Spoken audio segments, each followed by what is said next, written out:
And today's Dear Meg is this.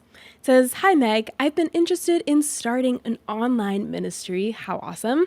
An online ministry blog and to publish my first book. Any tips? Thank you. All right, this is so cool. I absolutely love when people venture out into things on their own. Maybe it's a small business, a ministry, an online blog, different things like that.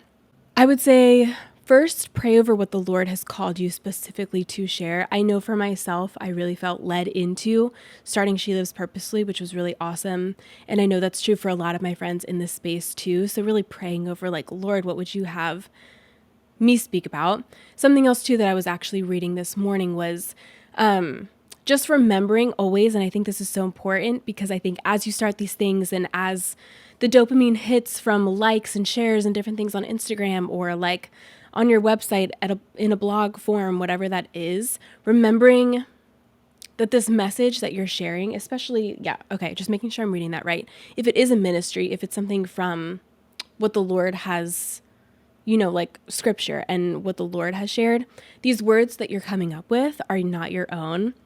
And even though we all get to do it in different creative ways, and the Lord has gifted us in those ways, the message that we're sharing is Christ's. To remember that in humility, like I am not, like coming up with some creative new thing and new idea. Like, no, I am simply sharing like what Christ is and what God says. And this is his message that I am being a vessel for. This is not my message that I am pouring out and I get the glory for. It's always for him.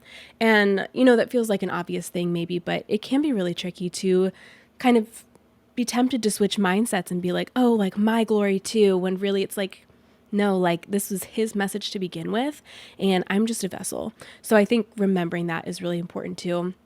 I would say something that has helped me a lot, very just going into the practical, is choosing a form for bigger pieces of content.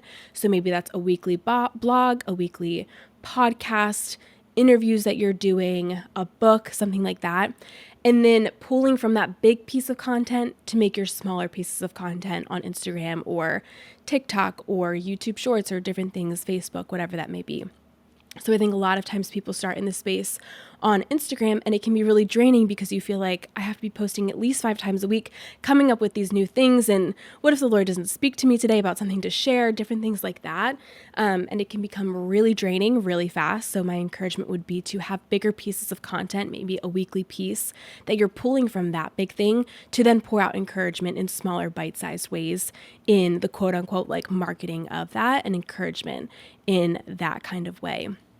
I would say to really connect with people in this space, reach out. I'm trying to think of practical ways to do that. I would start commenting on people's posts and DMing them and start to get connected to the people around you. And it's not to lift yourself up, but I think it's really helpful. I know it has been for me to connect with people who have started before I did and have gone before me or are just like absolutely doing incredible things in this space and learn wisdom from them and get encouragement in that place and just be able to watch what they're doing and see how the Lord is using them. And even like people are so awesome in this space too, like praying over you and what God's doing in your life.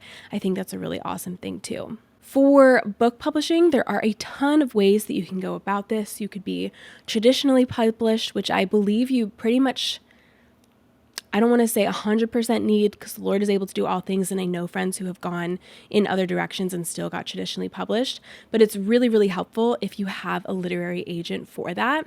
You can also self-publish. I know there's ways to do kind of a mix of both things. There is a whole world out there too about just how to publish your first book. Again, I would say it's so essential to know like, all right, Lord, what do you have for me to share? Not just to write. And I'm not at all saying that is this person's heart who's writing in. I just think it's a really easy, again, trap to get into just so that you're able to, kind of create a name for yourself, different things like that. I think we see that really often sometimes. And I think it's important to know like, all right, the Lord has called me to do this. And so I'm doing this, not just I want to do this. So I'm going to do it, sick, kind of idea. So I would really pray over that too, but there are different ways to go about getting published as well with a first book. But that's so exciting that that's something that you're venturing into, especially to just an online ministry, an online blog. And so, yeah, I would encourage you start with that bigger piece of content. Maybe that's a weekly piece, different things like that, and then market that on social media in bite-sized encouragements from that bigger piece. There is so much that we could dive into all of that, but that's so exciting, just diving into a book, a first book, an online ministry, a blog. I think that's so awesome.